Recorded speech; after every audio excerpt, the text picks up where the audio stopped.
job creation, and poverty reduction. Iparamdam natin ang ating malasakit sa maliliit na negosyante sa pamamagitan ng Pondo sa Pagbago at Pag-asenso Program since 2017. Meron na tayo. We have the program. The program has provided over 219,000 underprivileged microeconomic entrepreneurs with an alternative to the exploitive lending 5-6. Yan ang nakaano sa. Do you know what? Maybe I have to go to, if need be, I have to go to India. Yung 5-6 nila ng Turko, tinatawag ng Turko, kung maghiram ka sa kanila ng 10,000, pahiramin kanyang, hindi pera 10,000, 7,000 lang. And the others, mga refrigerator or things that you do not even need in the house. Bilhin mo sa kanila, sala set, lahat na. That is part of the money. You do not want the furnitures, the refrigerators, they won't give you the. Kaya ang Pilipino na buktot, alam mo buktot, naging hunchback na lang sa trabaho, ganun pa man. Kaya ako, sabihin ko itong mga Turko, you better come up with a fair. If you want to go into business, money lending, but not at that usury 1,000 times. Likewise, to further support development of our micro and small business, we initiated radical reforms in the tax system to ease the taxation burden and increase the net income of lower wage earners and small businesses. Thanks to Congress.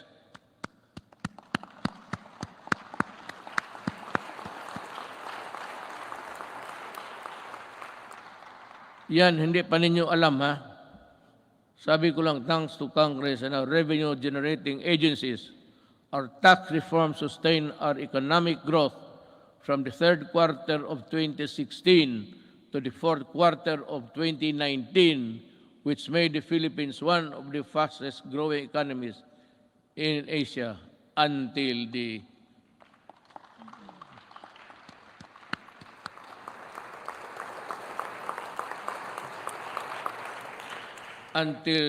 pandemic scourge. Yan talaga ang, well, I don't know what's the plan of God. That is something which hit us right in the heart. We see there's no way of telling when this virus would disappear from the planet of the earth. We can only pray to God to look into our direction and decide on what will happen to this planet He created. However, tax laws are not always perfect, and that is why every now and then they have to be revisited to see if they are at pace with the changing times. Let us therefore continue to monitor the relevance and the impact of our tax laws on individuals and private institutions to prevent serious damage on their financial health. Going now to the social and health issues. To unburden of people from the hefty cost of tertiary education, my administration worked with Congress to pass a landmark legislation that had remained unpassed for so many years. The Universal Access or Tertiary Education Act in 2017, which provides free education to college students and state universities. Thank you, Congress.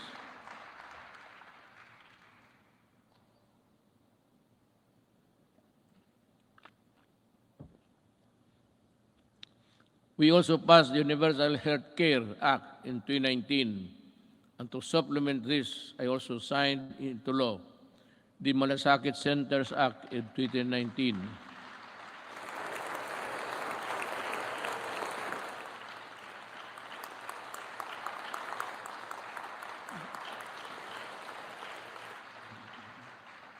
Kasi ganito yan eh. Pag ang pobreng Pilipino na sa ospital, magpunta pa siya doon sa kung saan makahingi ng tulong. So, ang ginawa, just like in Davao, ginawa namin, yung lahat na kailangan, yung internal revenue kung nandyan, business permit, dyan na lang sa isang lugar, medisina, kunin nila. Dyan mismo sa hospital. Hindi na sila maglakad-lakad. And to me, that is one of the most, let me find the right word, a poignant act of Congress and of the Executive Department.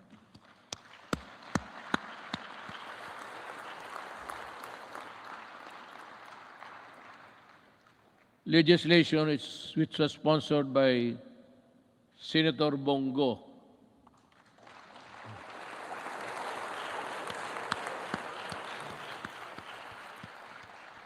If you feel like standing up, you can,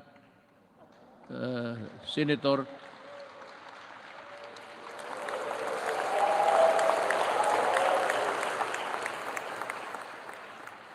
Masikat ka pa sa guest speaker.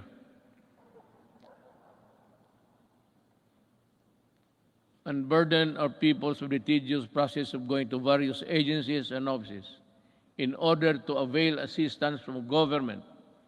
I am pleased to report that we have already established 130 malasakit centers across the country.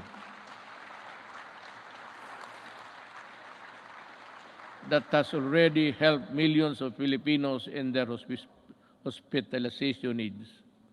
By establishing malasakit centers all over the country, we have actually leveled the playing field and provide our less fortunate countrymen the medical care they deserve. We will be establishing more, God willing, if we are still around. Sa pagtatag ng malasakit center, hindi po kailangan lumapit at humingi ng tulong sa iba't ibang ahensya ng gobyerno. Ang gobyerno na ang lumalapit sa tao.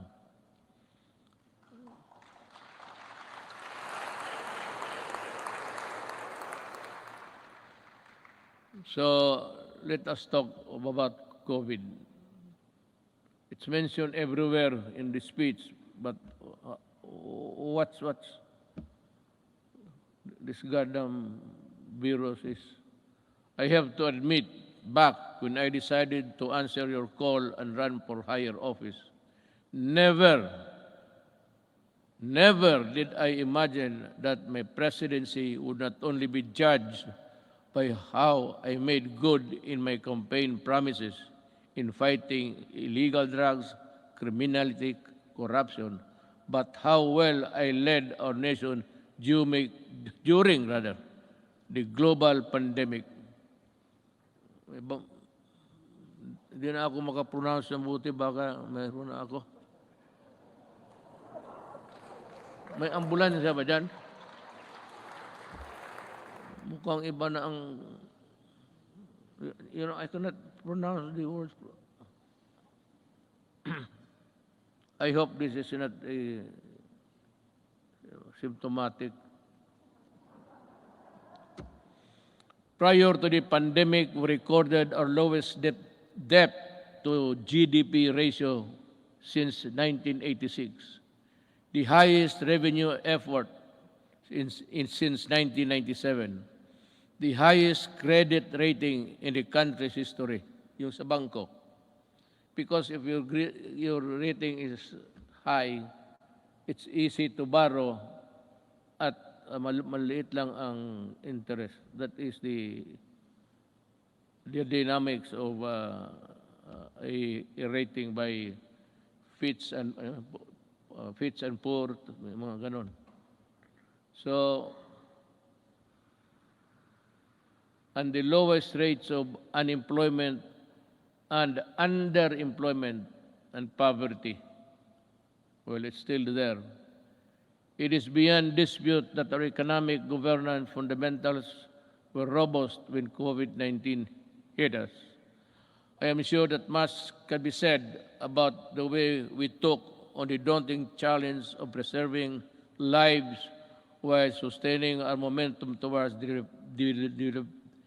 the developmental, dito na lang ako,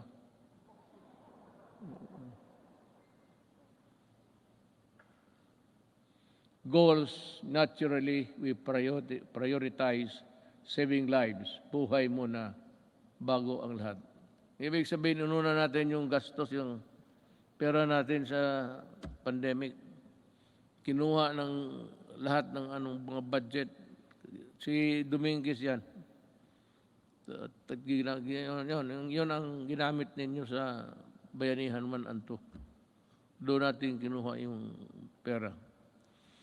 We move quickly to safeguard the well-being of every Filipino through preventive and responsive health and safety measures and broad inclusive social amelioration programs, or SAP.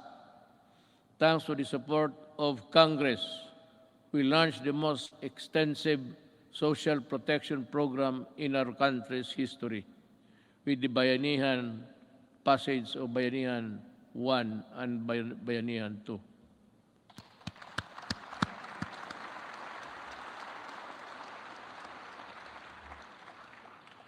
Indeed, our national health system and the resilience which were tested to the health.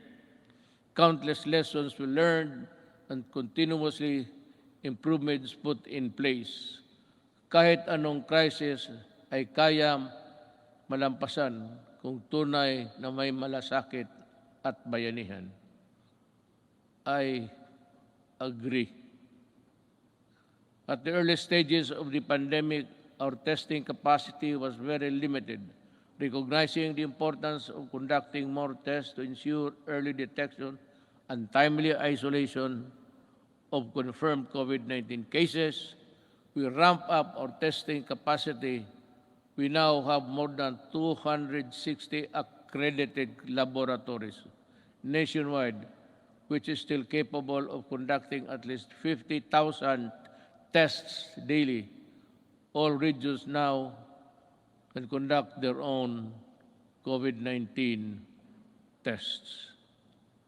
To take care of mild and asymptomatic cases, we established over 9,000 temporary treatment and monitoring facilities across the country, with a total bed capacity of more than 140,000. Together with the local government and the private sector, we quickly established mega quarantine facilities that could accommodate more cases. Modular hospitals and quarantine facilities you have also been established nationwide, especially in Metro Manila. For our severe COVID cases, our tireless health workers will continue to ensure that you are provided with the best care around the clock based on the latest development global best practices. Our health experts continue to actively participate in the search for safe and effective COVID-19 medicines.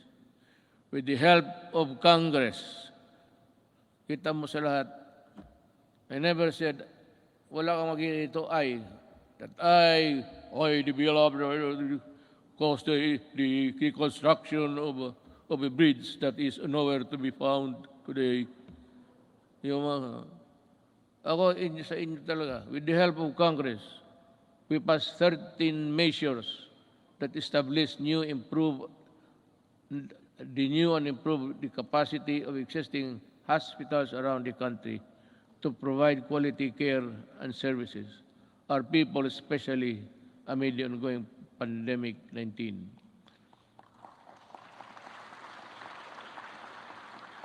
This includes establishing new medical facilities in Mandaluyong City, Bacolod, and Davao Occidental, increasing bed capacities to existing health facilities.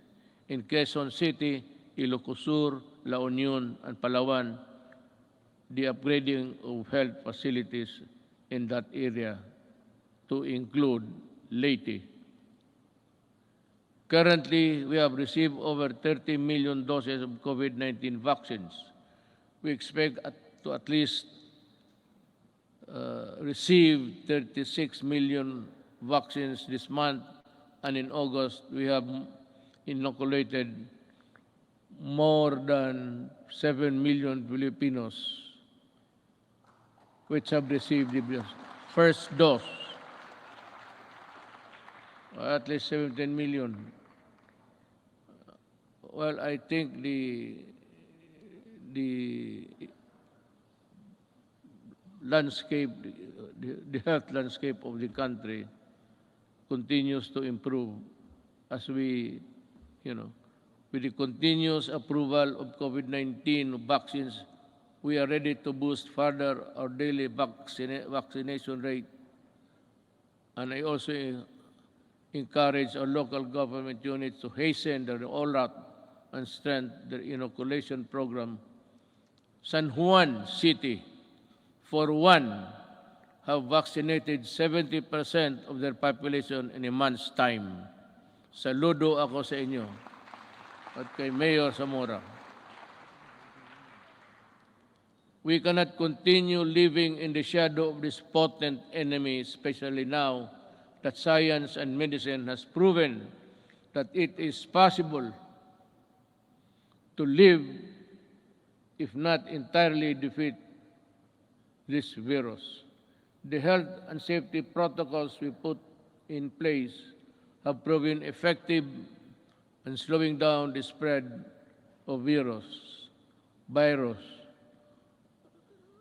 But the best solution is still vaccination. Am I to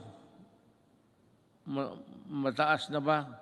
Kasi kung mataas na, putulin na lang ninyo itong gumagalaw dito para sabihin ko, wala naman akong mabasa.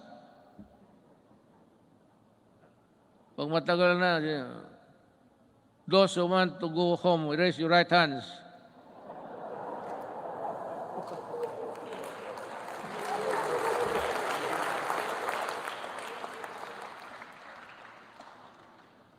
Pati si Monsignor, makagtaitaas niya kamay niya.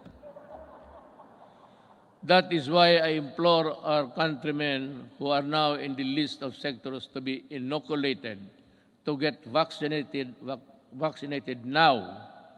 And to those who received their first doses, please return for your second shot. I also ask for patience for those who are next in line to receive vaccine. More and more COVID-19 vaccines are arriving each week, and you will soon have your turn. Corollary to this, it is high time that clear and precise uniform protocol and guidelines are issued in anticipation of the vaccination of more Filipinos and the steady reopening of our society.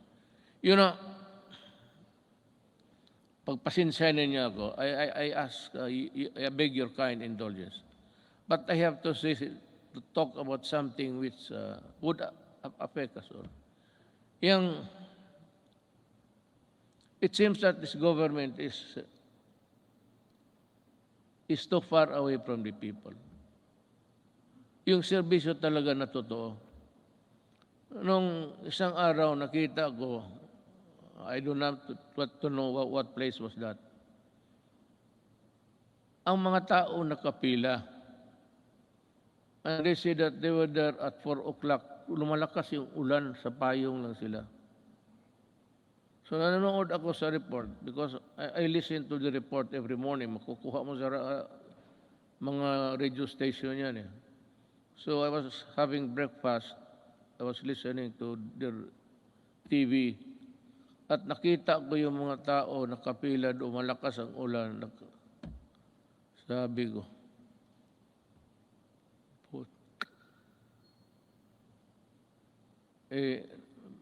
doon sa breakfast table, nagmura ako. Pero dito, good boy man ako kay may mga religious dyan. Baga. I thus call on the National Task Force Against COVID-19 to see to it that this happens, the protection. We have spent enormous amounts of resources to build our capacities to overcome this pandemic. We cannot afford more lockdowns, lest our economy bleeds to the point of irreversible damage. Balitan ko yung bakit mo papilahin? At sabi kasi doon, libre lahat na, wala nang So nagpuntahan yung mga tao, nagpila, kasi wala nang lista-lista. Pero sabi mo, ito, alas 4 pa sila.